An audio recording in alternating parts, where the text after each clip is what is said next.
नमस्ते दोस्तों। आज का वीडियो बीपीएससी टीआरई 4 और एसटे 2025 के कंप्यूटर साइंस विषय से मैं 30 मोस्ट इंपोर्टेंट एमसीक्यू लेके आया हूं, जिसको बहुत अच्छे से इस वीडियो के माध्यम से डिस्कशन करेंगे। आप वीडियो में अंत तक बने रहे, वीडियो आपके लिए बहुत फायदेमंद रहे। तो चलिए आज के डिस्कशन को मैं स्टार्ट करता हूं। देखिए, सबसे पहला क्वेश्चन क्या कहता है, in a relational database the concept of foreign key in is use to. मतलब रिलेशनल डेटाबेस के अंदर फॉरेन की का काम क्या है। ठीक है, सबसे पहले अगर बात करें हम, जो डेटाबेस होता है ये परमानेंट बेसिस पर डेटा स्टोर करता है। अब वो डेटाबेस कैसा है, रिलेशनल है, मतलब यहाँ पर डेटा जो भी होंगे वो टेबल के फॉर्म में डेटा स्टोर होंगे, मतलब एक डेटा दूसरे से डिपेंडेंट होंगे। ठीक है, रिलेशनल डेटाबेस होता है RDBMS, relational database management system. तो वो रिलेशनल डेटाबेस के कौन कौन डेटाबेस है, तो वहां पर हम लोग को देखने को मिलता है माई एसक्यूएल, ठीक है, एसक्यूएल सर्वर, ओरेकल, ये सब जो है ना, ये आपको रिलेशनल डेटाबेस है। ठीक है, अब हम बात करते हैं कि फॉरेन की क्या होता है। तो डेटाबेस के अंदर देखिए, डेटा जो होता है ना टेबल में स्टोर होता है। ठीक है, जैसे मान लीजिए यहां पर एक टेबल है स्टूडेंट नाम का। ठीक है, स्टूडेंट नाम का एक टेबल है और इसके अंदर 3 फील्ड है। एक है रोल नंबर का, दूसरा नेम का, तीसरा एड्रेस का। ठीक है, अब यहां पर क्या है, रोल नंबर दिए 101 मुकेश, ठीक है, और यहां पर मुजफ्फरपुर। रोल नंबर 2 माने 102 रोल नंबर दिए और फिर साजन, ठीक है, पटना। इस तरह से तो ये जो टेबल, ये जो फील्ड है पहला, ये हो गया प्राइमरी की, क्योंकि ये यूनिक है। ठीक है, अब यहां पर बात होता है, एक और टेबल बना रहे हैं इसी स्टूडेंट से रिलेटेड, फीस नाम का। फीस नाम का एक टेबल है जिसके अंदर स्टूडेंट का रोल नंबर है और अमाउंट है। जैसे यहां पर क्या 101 और यहां पर अमाउंट दिए 1000 रुपया। अब क्या हुआ, ये दोनों टेबल एक दूसरे से रिलेट होगा, जोड़ेंगे, मर्ज कर देंगे, क्योंकि उसी स्टूडेंट का फीस लेंगे जो मेरे यहां पहले से रजिस्टर्ड है। तो इसमें क्या होता है कि जो फीस उसी का लिया जाएगा जो स्टूडेंट पहले से रजिस्टर्ड है। माने ये स्टूडेंट नाम के टेबल से में उसी स्टूडेंट का रिकॉर्ड है जो स्टूडेंट यहाँ पर रजिस्टर्ड है, और फीस भी उसी का लेंगे जो रजिस्टर्ड है। तो यहां पर क्या करते हैं, सेकेंड जो टेबल है, इस टेबल में जो पहला फील्ड है रोल नंबर, इसको हम लोग प्राइमरी की नहीं बना के इस फील्ड को हम लोग बना देते हैं फॉरेन की। फॉरेन की, अब फॉरेन की बना दिए तो क्या होगा, ये टेबल, एक टेबल जो स्टूडेंट था और दूसरा टेबल जो फीस था, दोनों एक दूसरे से क्या हो गया, जुड़ गया, रिलेशनशिप हो गया इसके बीच।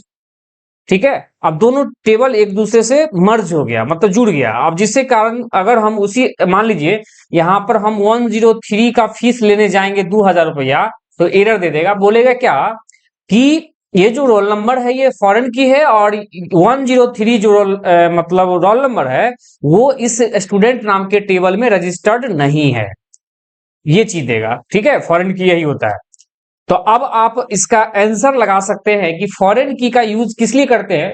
तो ऑप्शन नंबर 2 देखिए, एस्टैब्लिश रिलेशनशिप बिटवीन टेबल्स, माने एक टेबल से ज्यादा टेबल के बीच में, माने 2 या मोर टेबल्स के बीच में अगर हमको रिलेशनशिप बताना हो तो उसके लिए हम लोग फॉरेन की इस्तेमाल करते हैं। तो इसका आंसर हो जाएगा ऑप्शन नंबर 2।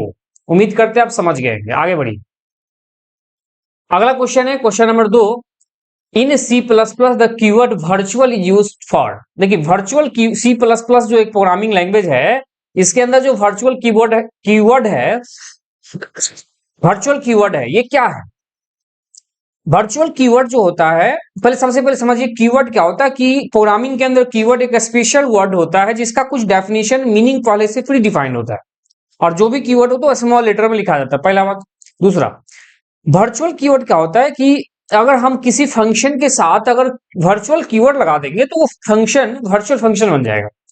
अब वर्चुअल फंक्शन होता क्या है कि जब हम इनहेरिटेंस करते हैं, पेरेंट और चाइल्ड रिलेशनशिप एस्टेब्लिश करते हैं, तो उस केस में होता क्या है, वैसा कोई प्रॉपर्टी जो पेरेंट में भी है और वही प्रॉपर्टी सेम प्रॉपर्टी हम चाइल्ड में भी डिफाइन कर देते हैं, तो वहां पर क्या होता है, पेरेंट का जो प्रॉपर्टी है वो वर्चुअल हो जाता है। ठीक है, ये चीज है, वो कंपाइलर को इंडिकेट करते कि ऐसा फंक्शन पहले से पेरेंट में बना हुआ है। क्लियर, ये चीज वर्चुअल है। अब ये पॉलीमॉर्फिज्म का भी वर्चुअल फंक्शन एग्जांपल है। जैसे हम पॉलीमॉर्फिज्म जाने तो आपको दो तरह का पॉलीमॉर्फिज्म दिखता है, कंपाइल टाइम और run time polymorphism. Compile time में आपको फंक्शन ओवरलोडिंग, जिसको मेथड ओवरलोडिंग कहते हैं, और रन टाइम पॉलीमॉर्फिज्म के अंदर आपको दो फंक्शन देखने को मिलेगा, एक फंक्शन ओवरराइडिंग माने मेथड ओवरराइडिंग, और वर्चुअल फंक्शन जो वर्चुअल यहां पर है। ठीक है, ये चीज है। तो आप कहता है वर्चुअल कीवर्ड को जो प्रोग्राम के अंदर सी प्लस प्लस में इस्तेमाल करेंगे, यूज करेंगे, तो वहां क्या होगा, तो होगा डायनेमिक बाइंडिंग। डायनेमिक बाइंडिंग में रन टाइम बाइंड होगा वो फंक्शन से, जो पेरेंट का फंक्शन जो सेम नाम का डिक्लेयर पहले से था, उससे वो डायनेमिक बाइंड हो जाएगा रन टाइम। क्लियर, इसलिए डायनेमिक बाइंडिंग कहलाता है, इसलिए इसका आंसर हो जाएगा ऑप्शन नंबर बी। उम्मीद करते हैं आप समझ गए होंगे। आगे बढ़िए, इसमें आइए फिर थोड़ा सा ये फंक्शन ओवरलोडिंग, ये आपको मतलब इसमें फंक्शन सब सेम नाम का होता है, लेकिन हर एक फंक्शन एक दूसरे से डिफर होता है। Number of argument, type of return type से एक दूसरे से डिफरेंट होता है। और function overloading compile time polymorphism का एग्जांपल है। आगे बढ़िए, क्वेश्चन नंबर 3 कहता है which generation of computers use integrated circuit, माने आईसी का जो उपयोग हम लोग किस जनरेशन में किए हैं। आपको पता होगा जनरेशन जो है 5 जनरेशन हमको देखने को मिलता है। जैसे फर्स्ट जनरेशन, इसमें मतलब प्रोसेसर के रूप में यूज होता था vacuum tube, vacuum tube. Second generation में ट्रांजिस्टर, ठीक है। थर्ड जनरेशन में आईसी, जो ये इंटीग्रेटेड सर्किट है, ये थर्ड जनरेशन में देखने को मिलता है। फोर्थ जनरेशन में आएंगे तो मिलता है यहां पर VLSI micro processor, VLSI micro processor मिलता है। वेरी लार्ज स्केल इंटीग्रेशन, ये माइक्रो प्रोसेसर मिलता है फिर फोर्थ जनरेशन में। और एक और जनरेशन है फिफ्थ, इसके अंदर मिलता है ULSI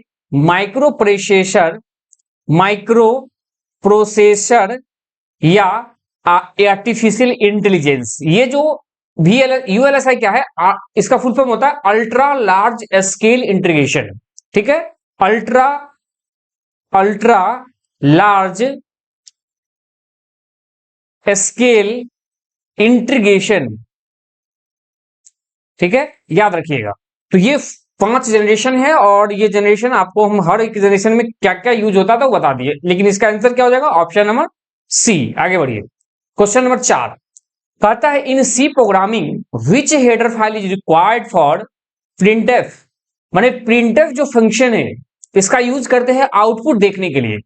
जैसे अगर हम बात करें सी प्रोग्रामिंग के अंदर इनपुट और आउटपुट की कॉन्सेप्ट होता है। सी प्रोग्रामिंग में इनपुट करने के लिए फंक्शन यूज होता है स्कैनएफ। स्कैनएफ फंक्शन का यूज होता है इनपुट लेने के लिए, किसी भी टाइप के डेटा को इनपुट लेने के लिए स्कैनएफ यूज करते हैं। और आउटपुट लेने के लिए प्रिंटफ फंक्शन यूज करते हैं। ठीक है, ये चीज है आउटपुट दिखाने के लिए। अब ये बोला है कि आप प्रिंटफ जो है इसका डेफिनेशन किस हेडर फाइल में है। अगर हम थोड़ा सा बात कर ले, हेडर फाइल क्या होता है। हेडर फाइल एक ऐसा फाइल होता है जिसके अंदर लाइब्रेरी डिफाइन होते हैं, मतलब जो फंक्शंस जो मेथड्स हम यूज कर रहे होते हैं प्रोग्राम के अंदर, उसका डेफिनेशन उस हेडर फाइल के अंदर डिफाइन होता है।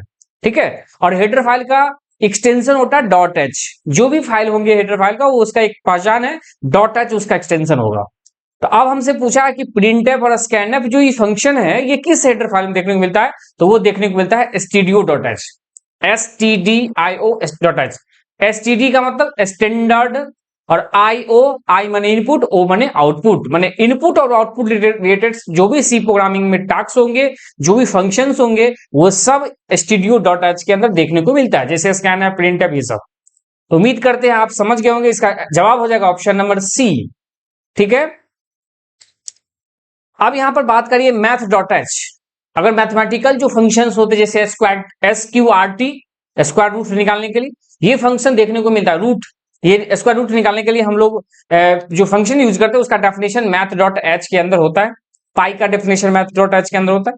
और स्ट्रिंग डॉट एच है माने स्ट्रिंग रिलेटेड कोई भी फंक्शंस जो प्री डिफाइंड फंक्शंस है स्ट्रिंग का, उसका जो डेफिनेशन इस स्ट्रिंग डॉट एच के अंदर होता है, जैसे लेंथ, ठीक है, कैरेट, ये सब फंक्शन जो आपको देखने को मिले स्ट्रिंग डॉट एच। और ये एसटीडी लिब स्टैंडर्ड लाइब्रेरी, ये भी एक तरह का हेडर फाइल है जिसके अंदर लाइब्रेरीज होते हैं। ये चीजें उम्मीद करते हैं आप समझ गए होंगे। इसका आंसर हो जाएगा option number C.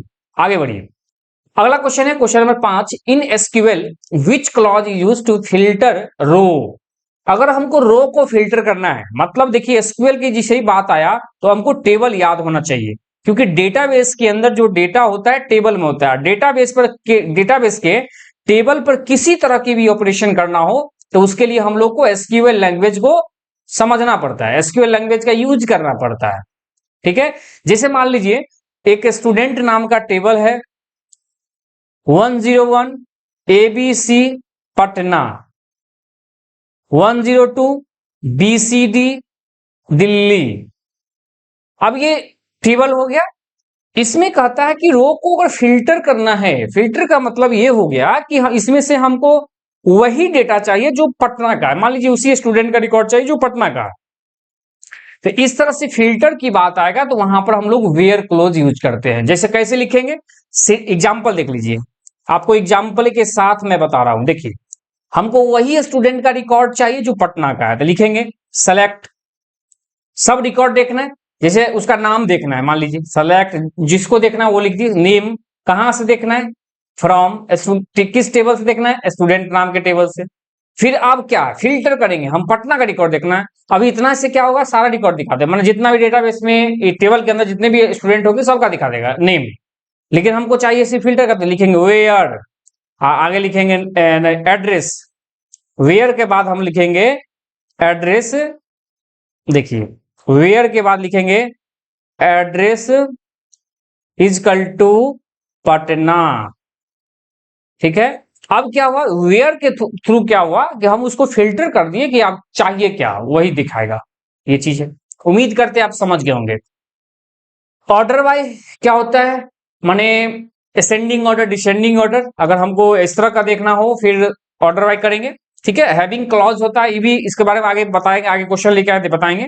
Group by होता है, एक ग्रुप बाय ग्रुप अगर हम डेटा फेच करें, अगर पटना का पूरा इस तरह से माने ए नाम का वैसे व्यक्ति का नाम हमको दिखाना है जो ए से स्टार्ट हो रहा है, तो फिर वो ग्रुप करके हम करेंगे तो वो ग्रुप बाय हो जाएगा। आगे चल के बताएंगे आगे, उम्मीद करते समझ गए होंगे। इसका आंसर हो जाएगा ऑप्शन नंबर सी। आगे बढ़िए, क्वेश्चन नंबर 6 देखिए। In relational database a collection of related field is called. माने एक रिलेशनल डेटाबेस के अंदर जो फील्ड होते हैं, फील्ड का कलेक्शन वो क्या कहलाता है। जैसे अगर ये टेबल है तो इस टेबल के अंदर जो है मान लीजिए 3 फील्ड है, आईडी है, नेम है, एड्रेस है। अब 3 फील्ड है तो इस तीनों फील्ड का जो कलेक्शन होगा, तीनों फील्ड का एक कलेक्शन होगा तो वो रिकॉर्ड कहलाता है। याद रखिएगा ऑप्शन नंबर डी। ठीक है, एट्रीब्यूट क्या होता है, एट्रीब्यूट क्या होता है, ये जो एक आईडी है, नेम है, एड्रेस है, ये 3 एट्रीब्यूट है कहलाएंगे। तो एट्रीब्यूट भी समझ गए आप। टेबल तो टेबल है, एक टपल है। टपल क्या होता है, टपल जो होता है एक किसी भी डेटाबेस के अंदर जो टेबल है उस टेबल के अंदर जो रो होता है वो एक कंप्लीट रो को हम लोग टपल कहते हैं। याद रखिएगा आप अच्छे से। ठीक है, उम्मीद करते हैं आप समझ गए होंगे।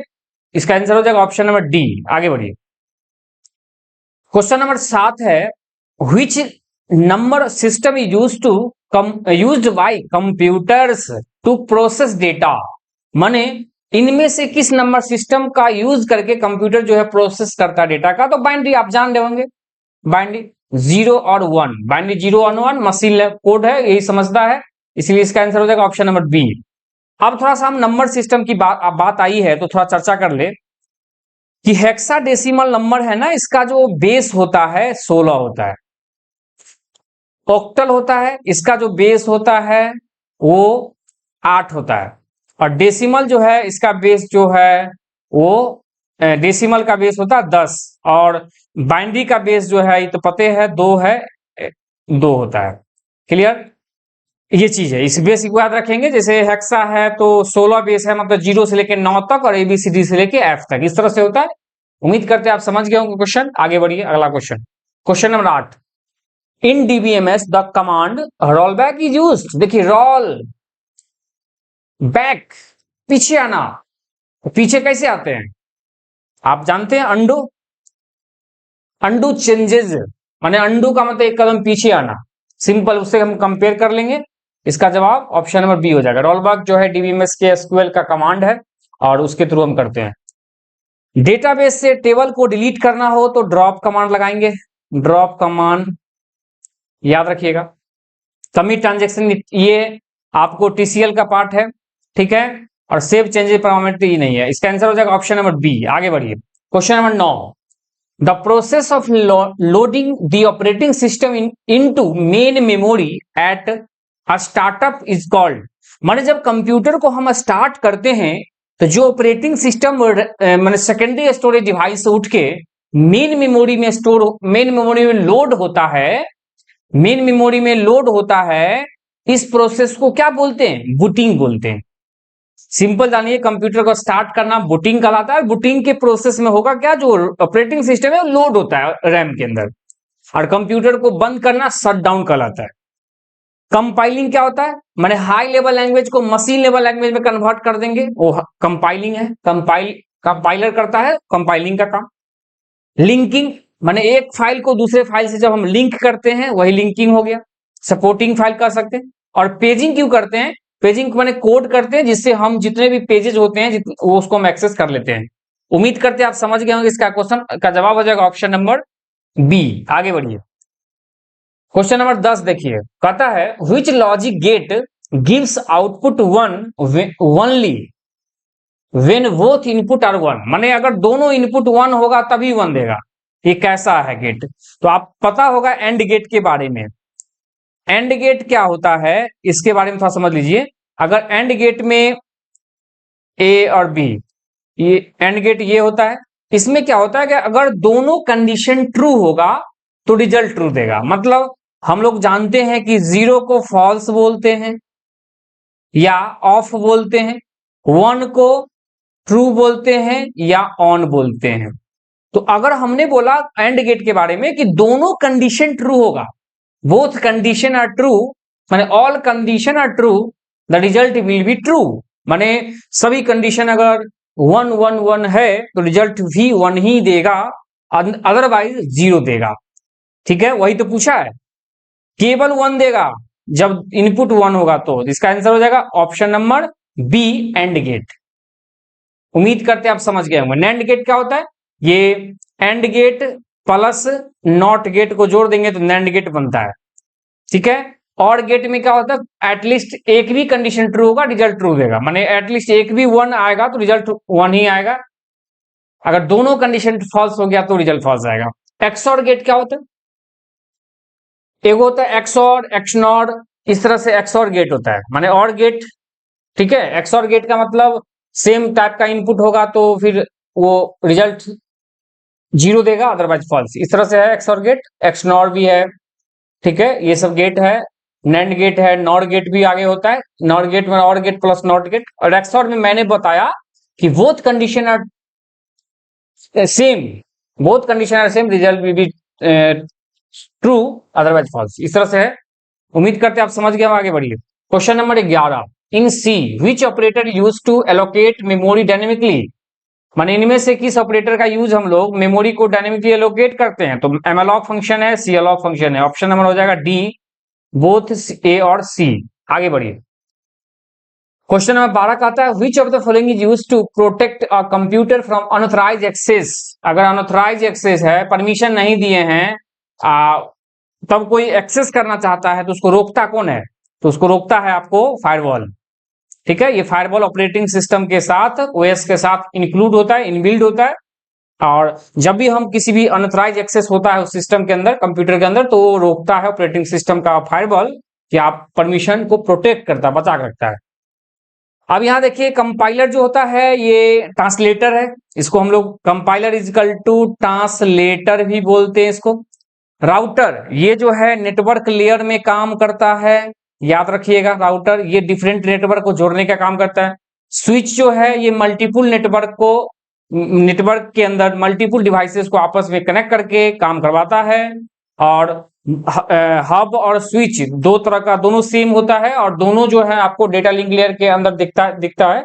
और इसके अंदर क्या होता है कि जितने भी डेटा को जब सेंडर से रिसीवर तक भेजा जाता है तो सीधा सीधा वो स्विच में क्या होता है कि वो हर एक नोड पर जाके डेटा चेक करता है कि ये आपका है कि डेटा की आपका है कि आपका, जो सिस्टम का हो, जो डिवाइस का होता है वो रिसीव कर लेता है।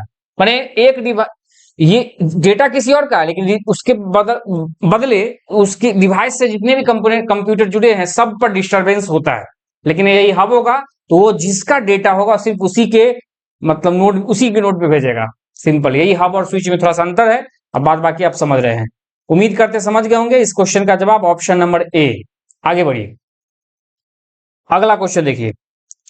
अगला क्वेश्चन है in DBMS the join operation use to. आप बताइए ज्वाइन करना है तो क्या करेंगे?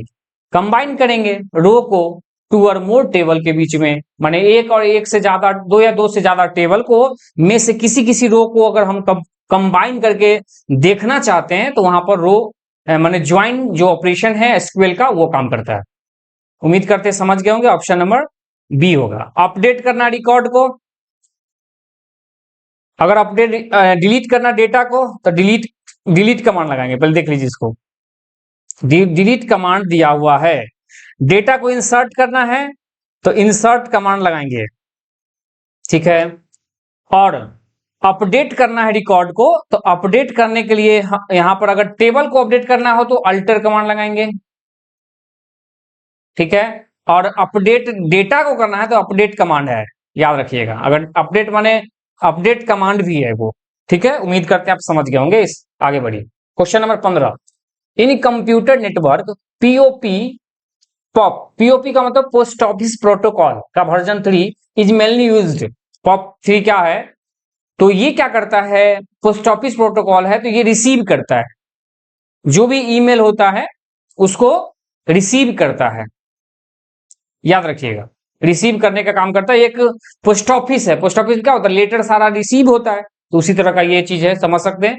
और ईमेल को सेंड करना, भेजना है तो फिर वो क्या करेगा? ये आपको काम करता है फाइल, ये SMTP, SMTP simple mail protocol, माने SMTP simple mail transfer protocol, ठीक है। SMTP काम करता है सेंडिंग, ईमेल को भेजने में। ईमेल को रिसीव करेंगे POP3 और इनक्रिप्ट डेटा करेंगे। डेटा को इनक्रिप्शन डिक्रिप्शन करना है तो ये आपको कौन करता है? इनक्रिप्शन डिक्रिप्शन ये आपको ये प्रेजेंटेशन लेयर करता है, प्रेजेंटेशन लेयर करता है काम, ठीक है। वेबसाइट को होस्ट करना है तो वहां पर हम लोग को डोमेन प्लस होस्टिंग करते हैं, दोनों चीज करते हैं। तो वेबसाइट होस्ट होता है जिसे कहीं से भी बैठ के और कहीं के डेटा एक्सेस कर लेते हैं। आगे बढ़िए, इसका आंसर हो जाएगा option number B. Question number 15 देखिए। The process of hiding the implementation details and showing only functionality in OOPs is called. अब देखिए क्या कहता है, the process of hiding the implementation detail, माने जो डिटेल हम डाले हुए हैं उसको हाइड करेगा और शो केवल उसी को करेंगे जो उप्स के अंदर जो भी काम होगा, जिस केवल हम शो करेंगे जिसको जो हम चाहिए। तो ये कहलाता है आपको एब्स्ट्रैक्शन, एब्स्ट्रैक्ट होना, छुपा होना। शो उसी करेंगे जो जरूरत है, ठीक है। तो उम्मीद करते हैं आप समझ गए होंगे। इसका आंसर हो जाएगा ऑप्शन नंबर सी। आगे नंबर 16 क्या कहता है? Tuple in Python are. Python जो है प्रोग्रामिंग लैंग्वेज जिसके अंदर टपल क्या है? तो टपल जो है ना इम्यूटेबल है, माने टपल को एक बार जब हम बना देंगे तो उसके वैल्यू को नॉट चेंजेबल, माने चेंज नहीं कर सकते हैं। नॉट चेंजेबल माने उसको बदल नहीं सकते हैं। म्यूटेबल का मतलब जो बदल सकता है। आगे बढ़िए, इसका आंसर क्या हो जाएगा? Option number B. Question number 17 का आता है which of the following is true regarding list versus tuple. List और टपल में क्या अंतर है? देखिए, टपल एक इम्यूटेबल है, मतलब टपल जो है इम्यूटेबल है, मतलब इसके वैल्यू को चेंज नहीं कर सकते हैं। और लिस्ट जो है म्यूटेबल है, लिस्ट के वैल्यू को हम लोग चेंज कर सकते हैं। इसलिए इसका जवाब हो जाएगा ऑप्शन नंबर बी। आगे बढ़िए, question number 18, which SQL command use to extract data from database. Database से डेटा को एक्सट्रैक्ट करना, बाहर निकालना है, तो उसके लिए हम लोग क्या करते हैं, सेलेक्ट कमांड लगाते हैं, जो डीएमएल का कमांड है। DML data manipulation language, DML है, उसका कमांड है सेलेक्ट कमांड, जिसके थ्रू डेटाबेस से डेटा को एक्सट्रैक्ट करते, बाहर निकालते, फेच करते हैं। उम्मीद करते समझ गए होंगे। इसका आंसर हो जाएगा ऑप्शन नंबर बी। आगे बढ़िए, question number 19, in Python which of the following is used to define a block of code. अच्छा देखिए, पाइथन में क्या होता है, जैसे हम लोग अगर कोई भी प्रोग्रामिंग में, जैसे हम मान लीजिए इफ लिखे, इफ अ कंडीशन डाले, तो क्या करते हैं, इसके लिए हम लोग करली ब्रैकेट डाल के और उसके अंदर डेफिनेशन डिफाइन करते हैं। इसके अंदर डिफाइन करने का मतलब माना जाता है कि ये स्टेटमेंट का ये बॉडी है। लेकिन पाइथन में ठीक उल्टा होता है, माने बात अलग है। पाइथन के अंदर जो अगर इस तरह का ब्लॉक डिफाइन करना हो तो हम लोग क्या यूज करते हैं, इफ, देखिए कंडीशन अगर लगा दिए तो इसके बाद क्या होता है, इसके अंदर आके ब्लॉक डिफाइन करेंगे जो बॉडी होगा।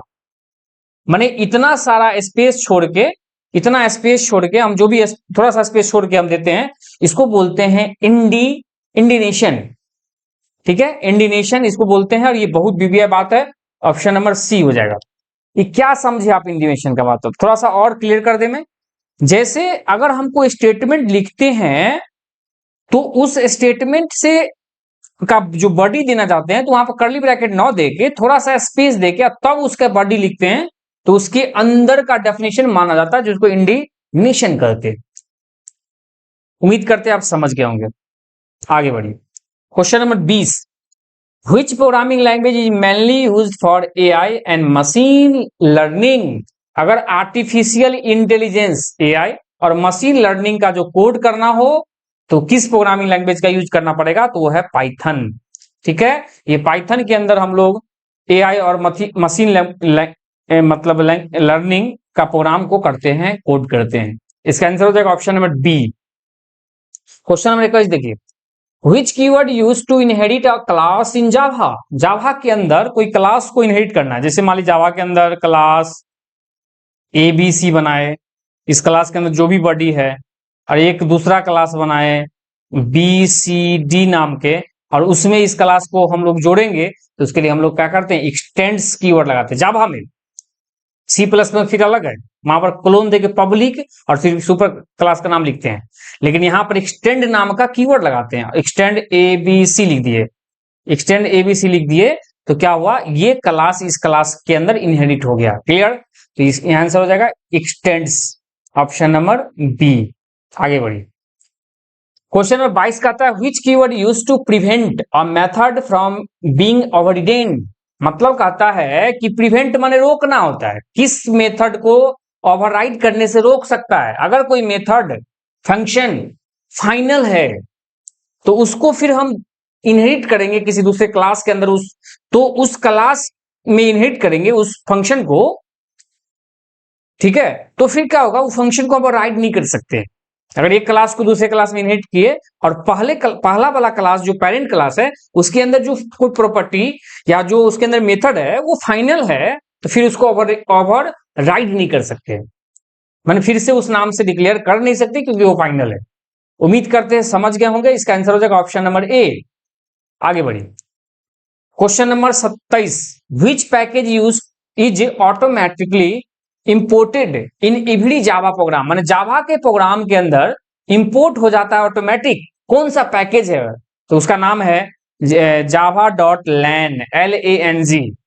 जावा पी नाम के कमांड से हम पैकेज इंपोर्ट करते हैं, तो जावा पी, उसके बाद हम लोग क्या करते हैं, मैंने पैकेज को शो करने के लिए, मैंने इंपोर्ट नहीं, पैकेज को देखने के लिए जावा पी और जावा और डॉट लैन और डॉट जो भी मान लीजिए स्ट्रिंग फंक्शन है, एक क्लास है। अब इसको क्या कि देख इसके अंदर क्या कोड है, क्या लाइब्रेरी है, तो उसके लिए हम जावा पी कमांड लगाते हैं। लेकिन किसी प्रोग्राम के अंदर हमको इंपोर्ट करना है तो इंपोर्ट कीवर्ड लगाएंगे और फिर क्या करेंगे, क्लास का नाम लिख देंगे, मैंने पैकेज का नाम लिखेंगे जावा डॉट लैन। ठीक है, लेकिन ये पैकेज हम इंपोर्ट लिखेंगे नहीं लिखेंगे, फिर भी ये ऑटोमेटिक क्या होता है, इंपोर्ट हो जाता है। इसलिए इसका आंसर हो जाएगा ऑप्शन नंबर सी। आगे बढ़िए। क्वेश्चन नंबर 24 देखिए क्या कहता है, which keyword use to create an object in Java. Java में ऑब्जेक्ट बनाने के लिए हम लोग न्यू कीवर्ड का इस्तेमाल करते हैं। जैसे देखिए क्लास का ऑब्जेक्ट बना के दिखाते हैं, स्कैनर क्लास है, इसका इन नाम का ऑब्जेक्ट बनाते हैं, लिखेंगे न्यू, फिर लिखेंगे स्कैनर, अब ब्रैकेट के अंदर लिखेंगे सिस्टम डॉट इन। तो क्या हुआ, ये जो न्यू है इस कीवर्ड के थ्रू हम लोग क्या कर देते हैं, ऑब्जेक्ट क्रिएट कर देते हैं। उम्मीद करते हैं आप समझ गए होंगे। इसका आंसर हो जाएगा option number C, new. New keyword से जावा में ऑब्जेक्ट बनता है। आगे बढ़िए। Question number 25, which data structure uses LIFO last in first out. जो लास्ट में गया है वो पहले आएगा, पहले निकलेगा। जैसे देखिए किताब का एक ढेर है, इतना किताब रख दी है, तो इसमें जो किताब अंत में गया है इसी को पहले निकालेंगे, तो इस कैसा टेक्निक कहलाता है, स्टैक। स्टैक जो है लीफो टेक्निक पर काम करता है, क्यों, फीफो टेक्निक पर काम करता है, फर्स्ट इन फर्स्ट आउट, याद रखेंगे। और स्टैक लीफो पूछा इसलिए आंसर हो जाएगा ऑप्शन नंबर बी। आगे बढ़िए। Question number 26, Which layer of OSI model responsible for routing. अच्छा, राउटिंग का मतलब रूट डिफाइन करना सेंडर से रिसीवर तक। जैसे मान लीजिए एक कंप्यूटर है सेंडर, ये रिसीवर कंप्यूटर है, ये सेंडर भेजने वाला, रिसीवर पाने वाला। अब ये किस रास्ते से जाएगा, एक रास्ता ये है, एक रास्ता ये है, एक इधर से है, फिर ऐसे घूम के है। अब ऐसा रास्ता है तो इसमें किस रास्ते से डेटा ट्रेवल कर, मान लीजिए रास्ता चुनना है, तो ये राउटर राउटिंग करने का काम करता है, रूट बताता है कि सेंडर से डेटा रिसीवर तक जाएगा। तो ये नेटवर्क लेयर के अंदर ये चीज की डिसाइड होती है, रूट डिफाइंड होता है, और ट्रांसपोर्ट लेयर में फिर भेज दिया जाता है डेटा। आगे बढ़ी। 27 नंबर क्वेश्चन देखिए, in Java which keyword use to inherit an interface. अच्छा, वहां क्लास था, अगर क्लास को इनहेरिट करना हो तो एक्सटेंड कीवर्ड लगाएंगे। देख लीजिए दो चीज होता है, एक क्लास होता है जावा में, एक होता है इंटरफेस, एक इंटरफेस होता है। जावा में क्लास को इनहेरिट करना हो तो एक्सटेंड्स कीवर्ड लगाते हैं, एक्सटेंड्स कीवर्ड। और जावा में इंटरफेस अगर हमको उसको इनहेरिट करना हो तो इंप्लीमेंट कीवर्ड लगाते हैं, याद रखिए इंप्लीमेंट। इसलिए इसका आंसर हो जाएगा ऑप्शन नंबर बी। आप धोखा से इनहेरिट नहीं मार दीजिएगा, एक्सटेंड नहीं लगा दीजिएगा, इसका आंसर हो जाएगा इंप्लीमेंट। आगे बढ़िए। Question number 28, in DBMS which command use to remove a table permanently. माने DB database management system DBMS के अंदर एसक्यूएल का वो कौन सा कमांड है जिसके थ्रू टेबल को परमानेंट डिलीट करना है, ड्रॉप। आपको पता होगा एसक्यूएल के अंदर हम लोग लैंग्वेज देखते हैं तीन गो, डीडीएल, डीएमएल और डीसीएल। ठीक है, डीडीएल के अंदर टेबल को बनाएंगे माने क्रिएट करेंगे, टेबल को डिलीट करेंगे माने ड्रॉप करेंगे, टेबल में कुछ बदलाव करेंगे अल्टर करेंगे, माने alter command, drop command, create command, ये सब कहां देखने को मिलेगा, डीडीएल के अंदर। यहां पर वही बोला था डेटा को, टेबल के डेटा को परमानेंट, टेबल को डिलीट करना परमानेंट, तो ड्रॉप कमांड हो जाएगा। डीएमएल के अंदर डेटा मैनिपुलेशन लैंग्वेज, इसके अंदर जो है हम लोग क्या करते हैं, मतलब डेटा इंसर्ट करते हैं, उसको व्यू करते हैं, मैंने देखते हैं, सेलेक्ट करते हैं, एक्सट्रैक्ट करते हैं, उसी को बोलते हैं, फिर उसको डिलीट करते हैं, डिलीट कमांड, ये सब आपको डीएमएल के अंदर देखने को। डीसीएल डेटा कंट्रोल लैंग्वेज, जिसके अंदर ग्रांट रिवॉक ये सब चीज देखने को मिलता है। ग्रांट और रिवॉक मैंने बोला, उम्मीद करते समझ गए होंगे। इसका आंसर हो जाएगा option number B. Second last question, 29वां question देखिए, in Python what is the output of alien hello. Alien का मतलब length, LENGTH, length find out करेगा किसका, हेलो वर्ल्ड का। काउंट कर लीजिए, हेलो वर्ल्ड में कितना डेटा है, कितना करेक्टर देख लीजिए, HELLO 5 गो, एगो स्पेस है 6 गो, 7 8 9 10 11। इसका आंसर हो जाएगा 11, ऑप्शन नंबर बी। उम्मीद करते हैं आप समझ गए होंगे। आगे बढ़िए। अंतिम क्वेश्चन आज का, इन Python which of the following is creates a set. Set को क्रिएट करने के लिए पाइथन में हम लोग किसका इस्तेमाल करते हैं, तो वो है आपका option number B, curly bracket. Curly bracket के अंदर जो भी हम लिखेंगे वो सेट कहलाता है। उम्मीद करते समझ गए होंगे। इसका आंसर हो जाएगा option number A. Thank you. उम्मीद करते हैं आपको वीडियो पसंद आया होगा। इसी तरह डे बाय डे जो है आपको कंटिन्यू 30 क्वेश्चन का डेली MCQ हम लेके आएंगे, और चैप्टर वाइज भी हम पढ़ाएंगे। ठीक है, आप चैनल पर बने रहे, चैनल पर पहली बार देख रहे हैं चैनल को सब्सक्राइब कर लें और अपने दोस्तों में भी शेयर करें। और मैं लास्ट में बता दूं, जाते जाते आप टेलीग्राम चैनल ज्वाइन कीजिए, वहां पर डेली बेसिस पर आप मॉक टेस्ट लगाइए। क्योंकि वहां बहुत सारे लोग जुड़ते हैं। आप भी वहां पर जुड़िए और अपना रैंक देखिए कहाँ मेरे तैयारी हुआ है, ये चीज है। ठीक है, मिलते हैं अगली वीडियो के साथ। Thank you.